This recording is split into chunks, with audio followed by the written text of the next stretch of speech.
በስመ አብ ወወልድ ወመንፈስ ቅዱስ አሃዱ አምላክ አሜን። እንዴት አላችሁ? እኛ እግዚአብሔር ይመስገን ደህና ነን። ዛሬ በግዕዝ የዘጠነኛ ክፍል ትምህርት ላይ ተገናኝተናል ማለት ነው። ሰላም ለከ እሁየ ወሰላም ለከ እሁየ። በጣም ጥሩ። የምንጀምረው ራስን በግዕዝ ማስተዋወቅና ሰላምታ አሰጣጥን ነው። ያው የዘጠነኛ ክፍል ትምህርት የሚጀምረው ከምዕራፍ 1 ላይ የሚጀምረው ስለ እርባ ቅምር ነው። ከዛ በኋላ ስለ ሰላምታ ይናገራል። ግን በሰላምታ እንጀምር ብዬ ነው ዛሬ በሰላምታ የጀመርነው ማለት ነው። ስለዚህ ሰላም ለከ እሁየ አልኩት ወንድሜን። ከዛ እሱም ምን አለኝ? ወሰላም ለከ እሁየ፣ ሰላም ለአንተ ይሁን ወንድሜ አልኩት። እሱም ለአንተም ሰላም ይሁን። ከፈለኩ ደግሞ እፎ ሀደርከ ስለው እሱ ምን ይላል? እግዚአብሔር ይሴባህ ማለት ይችላል አይደል? እግዚአብሔር ይመስገን። እፎ ሀደርከ እንዴት አደርክ ሊለኝ ይችላል ማለት ነው። ግልጽ ነው። ስለዚህ ያው በሰላምታ ጀምረናል። የስምንተኛ ክፍል ትምህርታችን ላይ ደግሞ እነዚህ ነገሮች ስላየን ብዙም አስቸጋሪ ነገር አይመስለኝም ማለት ነው። ስለዚህ ከዚህ በኋላ የምንሄደው ወደ ዋናው ትምህርት ነው። እርባ ቅምር ምዕራፍ 1 የሚጀምረው እርባ ቅምር ብሎ ነው ማለት ነው። እርባ ቅምር ስንል ምንድን ነው መሰላችሁ? እርባ ቅምር ስንል ቀመር ታውቃላችሁ አይደል? ወይም ደግሞ በእንግሊዝኛ ይሄ ካልኩሌሽን ፎርሙላ። ስለዚህ የግዕዝን ቋንቋ ፎርሙላ የያዘው ይሄ እርባ ቅምር የሚባለው ነገር ነው። እርባ ቅምር ውስጥ ብዙ ነገሮች አሉ። ምን አይነት ግስ አለ? ግሶች ባህሪያቸው ምንድን ነው? እንዴት ነው የምናደርገው? ዘር አወጣጥ እንዴት ነው? የሚሉትን ነገሮች የያዘ ነው እርባ ቅምር የምንለው ማለት ነው። ስለዚህ በዚህ እርባ ቅምር ውስጥ የተለያዩ ነገሮችን መሰረታዊ የሆኑ የግዕዝ ቋንቋ ህጎች የሚገኙት እዚህ እርባ ቅምር ውስጥ ነው። ስለዚህ እነዚህ ነገሮች ነው ዛሬ የምንመለከተው። በዘጠነኛ ክፍል ሙሉ ትምህርት ላይ የምንመለከተው እነዚህ ነገሮች ነው ማለት ነው። እርባ ቅምር በውስጡ ብዙ ነገሮች አሉት። እነዚህ ነገሮች እየተነተንን ከምሳሌ ጋር እያስረዳን እንመለከታለን ማለት ነው። ጥሩ። እርባ ቅምር እነዚህን ህጎች የያዘ ነው ካልን መጀመሪያ ከመራሁት እንጀምራለን። መራሁት ስንል መክፈቻዎች እንደማለት ነው። መክፈቻዎች። ስለዚህ ግሶች በምን ይነሳሉ? ወይም ደግሞ የመጀመሪያ ፊደላቸው ምን ሊሆን ይችላል ብለን ስንጠይቅ መልሱን የምናገኘው መራሁት ላይ ነው። ለምሳሌ ቀተለ አልኩኝ። የዚህ ግስ መነሻው ፊደል ማን ነው? ቀ አይደለ? ስለዚህ ይሄ ቀ ደግሞ ምን አይነት ፊደል ነው? ግዕዝ ፊደል ነው፣ ወይም ደግሞ የመጀመሪያ ፊደል ነው ማለት ነው። ግልጽ ነው። ስለዚህ መራሁት እነዚህ ፊደሎች ምን ሊሆኑ ይችላሉ ማለት ነው? ግዕዝ ሊሆኑ ይችላሉ። ጥሩ። በካዕብና በሳልስ እናገኛቸዋለን ወይ? እነዚህን ግሶች ወይም ደግሞ እነዚህ መነሻ ግሶች በውእቱ አንቀጽ የሚቀመጡን ግሶች በካዕብና በሳልስ እናገኛቸዋለን ወይስ ስንል አናገኛቸውም። የምናገኛቸው በግዕዝ፣ በራብዕ፣ በሐምስ፣ በሳድስና በሳብዕ ነው። በእነዚህ በአምስቱ ነው የምናገኛቸው። ግልጽ ነው። ስለዚህ በውእቱ አንቀጽ በውእቱ የሚረቡ ቀዳማይ አንቀጾችን የምናገኘው በእነዚህ በአምስቱ ናቸው። ስለዚህ መራሁት የምንላቸው ስንት ናቸው ማለት ነው? 5 ናቸው። በምን ይጀምራሉ? በግዕዝ፣ በራብዕ፣ በሐምስ፣ በሳድስና በሳብዕ። እስቲ እነዚህ በአምስቱ የሚነሱትን በምሳሌ እንመልከት። ለምሳሌ በግዕዝ ሲነሳ ቅድም የሰጧችሁ ምሳሌ ቀተለ፣ ቀደሰ። መነሻው ምንድን ነው? ቀ ማለት ግዕዝ ፊደል ነው። ሐለመ፣ ሀ፣ አይመረ፣ አ። መነሻው ግዕዝ ነው። በራብዕ ሲነሳስ ለምሳሌ ባረከ፣ ሳረረ፣ በራብ ነው። ባ ሳ አራተኛ ፊደሎች ናቸው። በሐምስ ሲነሳ ሴመ፣ በሐምስ ሲነሳ ሴመ። ሴ ስንተኛ ፊደል ነው? አምስተኛ ፊደል ነው። በሳድስ ሲነሳ ብይለ፣ ብይለ ብ በሳድስ ሲነሳ።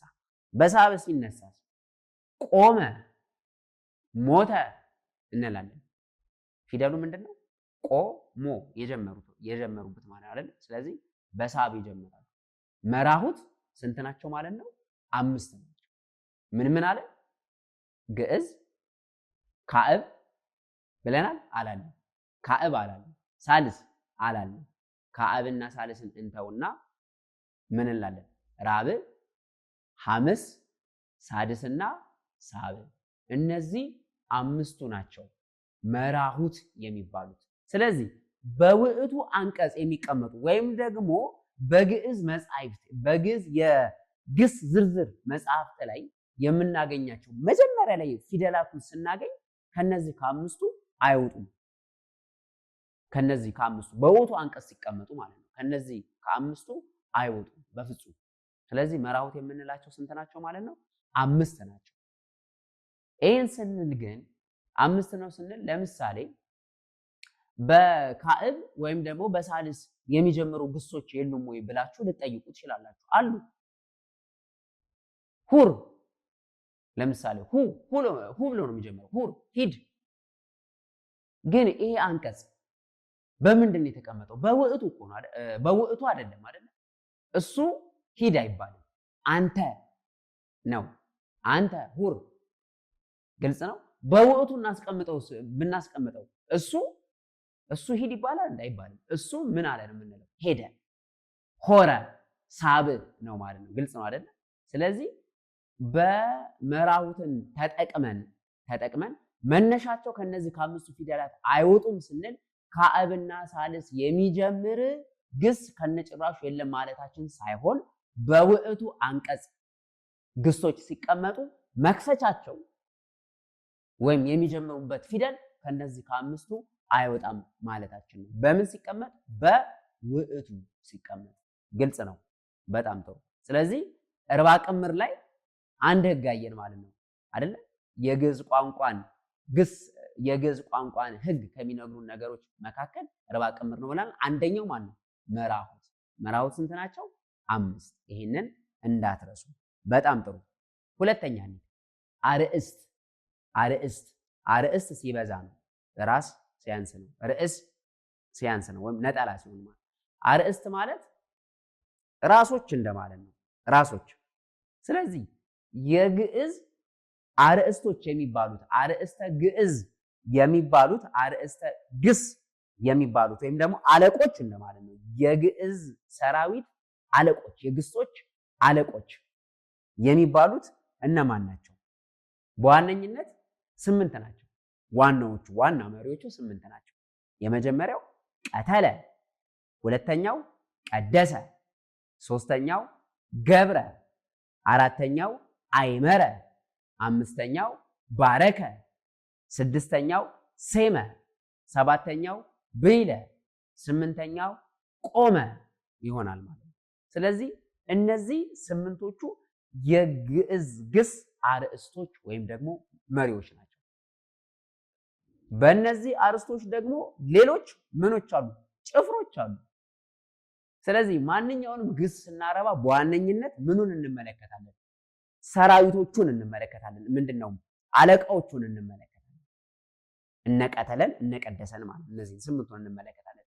ከዛ በኋላ ደግሞ በእነሱ ውስጥ ያሉትን ሰራዊቶች ጭፍሮች ደግሞ እንመለከታለን። እነሱን እየተመለከትን ግሶችን ምን ማድረግ እንችላለን ማለት ነው? እናረባለን። የነሱን ባህሪ በመጠቀም ለምሳሌ ቀተለ ካልን ከቀተለ ጋር በቀተለ ስር ሊሆን የሚችል ግስ ማን ሊሆን ይችላል? ፈቀደ አይደል? ለምሳሌ ቀተለ ላልቶ ነው የሚነበበው። 3 ፊደል አለው።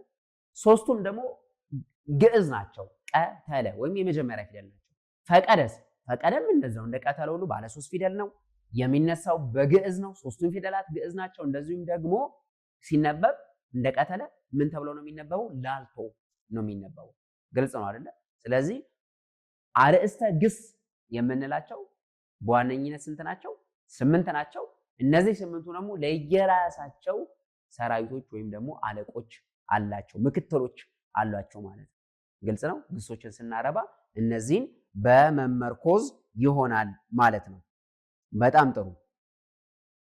ቀጣይ ርዕስ እንመልከት። መጽሐፋችሁ ላይ በደንብ ተዘርዝሯል። እነዚህ ሰራዊት የምንላቸው አርዕስት የምንላቸው 8 ናቸው ብለናል አይደል? ሰራዊት የምንላቸው ደግሞ በእያንዳንዱ ውስጥ ያሉ 50 ግሶች ናቸው። የቀተለ ሰራዊት ብሎ ለምሳሌ የቀተለ ሰራዊት ላይ ተኬሰ፣ ሀቤተ እነዚህን ይዘረዝራል ማለት ነው። የቀተለ ሰራዊት ላይ የቀደሰ ሰራዊት ላይ ለምሳሌ የቀደሰ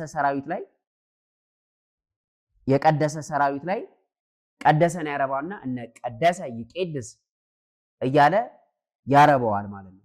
ተንበለ ላይ ተንበለ፣ ይተነብል፣ ይተንብል እያለ ይናገራል ማለት ነው። ስለዚህ እነዚህን ሰራዊቶች እንዴት ማርባት እንደምንችል በቀጣይ ትምህርታችን ላይ እንመለከታለን ማለት ነው። በአጠቃላይ ግን ሰራዊት የሚባሉት ስንት ናቸው?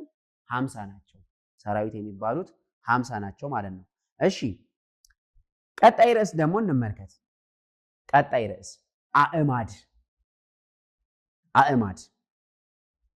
የ8ኛ ክፍል ትምህርት ላይ አእማድ የምንላቸው 5 ናቸው ብለን ተነጋግረን ነበር። ታስታውሱ እንደሆነ አድራጊ፣ አስደራጊ፣ አስደራራጊ፣ ተደራራጊና ተደራጊ ናቸው ብለን ተነጋግረን ነበር።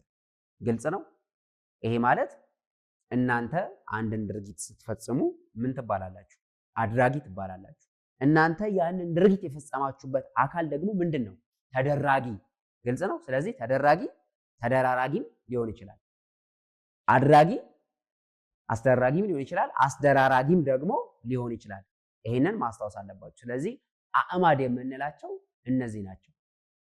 ቀተለ አልኩኝ። ለምሳሌ ቀተለ ምንድን ነው? ገደለ። ቀተለ ማለት ገደለ ነው አይደለ?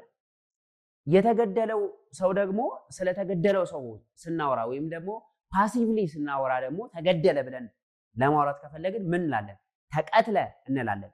ምን ተቀትለ? ቀተለ ነበረ፣ ተን ጨመርን። ተቀትለ ተ ምትል ፊደል ጨመርን አይደለ? አቅተለ እንላለን። ደግሞ አቅተለ፣ አስተቃተለ። አያችሁ አይደለ? አስገደለ፣ አገዳደለ እንላለን ማለት ነው። ተቃተለ፣ ተገዳደለ። ግልጽ ነው አይደለ?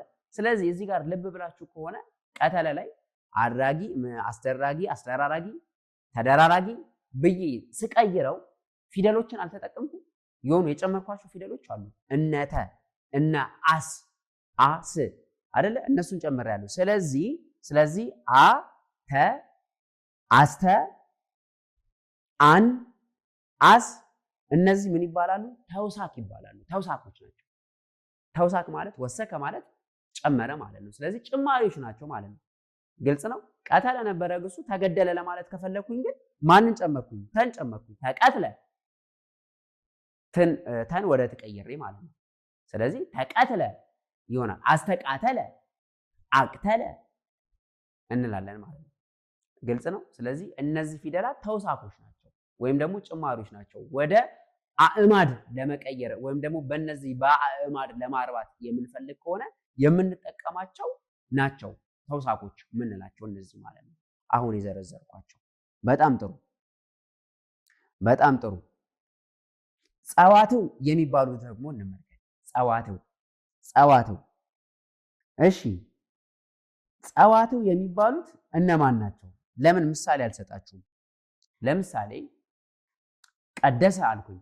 ቀደሰ ማለት አመሰገነ ማለት ነው አይደለ? ቀደሰ።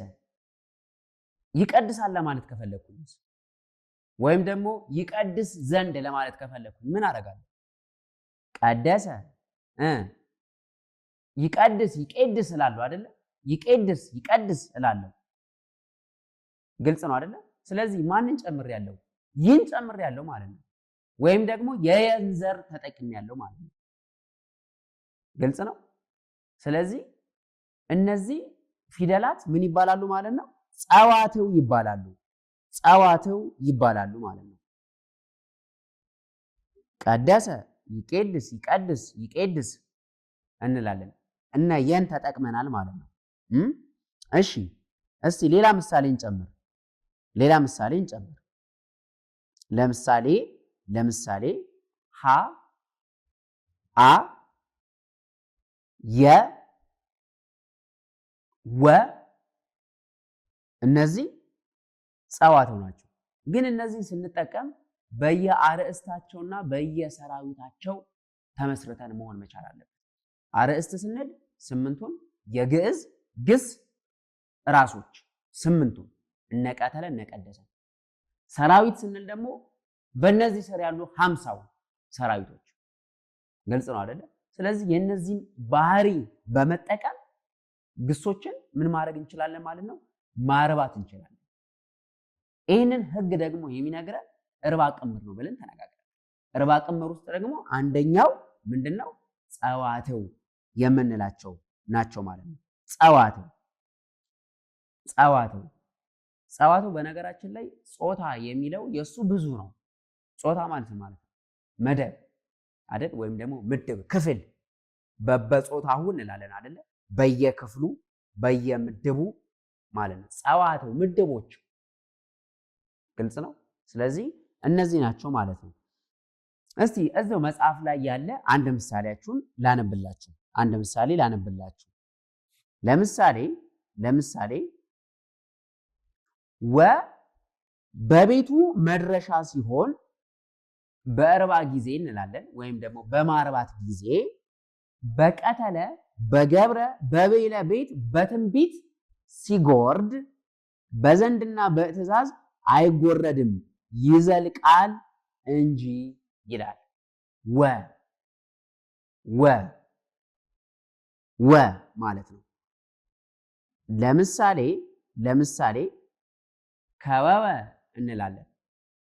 ለምሳሌ ከወወ እንላለን።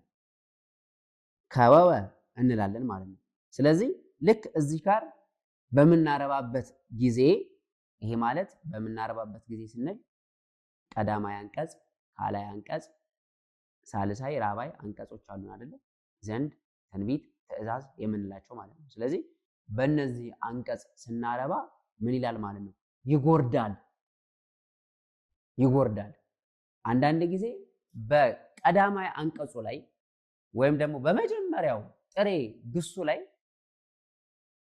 የማናገኛቸው ፊደላት ልንጨምር እንችላለን። የምናገኛቸውን ደግሞ ምን እንችላለን ማለት ነው? ልንጎርድ እንችላለን ወይም ደግሞ ልንቆርጥ እንችላለን ማለት ነው።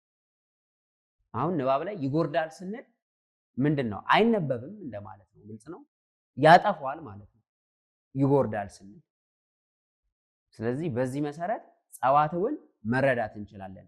ሀ የ ወ እነዚህ ነገሮች መርሳት የለብንም ስለ ጸዋትው ስንመለከት ማለት ነው። ስለ ጸዋትው ስንመለከት እነዚህ ነገሮች ልብ ማለት እንችላለን ማለት ነው። ጥሩ። አሁን እርባ ቅምር ላይ የጀመርነው ትምህርት በውስጡ ብዙ ነገሮችን ይይዛል ብለናል። ከነዚህ ውስጥ መራሁትን ተመልክተናል። አርዕስተ ግስ የምንላቸውን ተመልክተናል።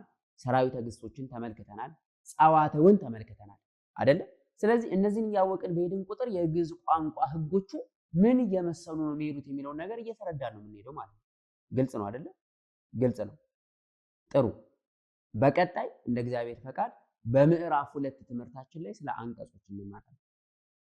እዚህኛው የምዕራፍ 1 ትምህርት ላይ ጥያቄ ካላችሁ፣ አስተያየት ካላችሁ በመራሄ ብርሃነ ሰንበት ትምህርት ቤት የየትኛው ሚዲያ ላይ አስተያየትና ጥያቄያችሁን በዋነኝነት ደግሞ እዚሁ ትምህርታችን በምንማርበት ዩቲዩብ ቻናላችን ላይ ማስቀመጥ ትችላላችሁ። እኛም እንደ እግዚአብሔር ፈቃድ የተቻለልን ያህል ለመስራት እንሞክራለን ማለት ነው።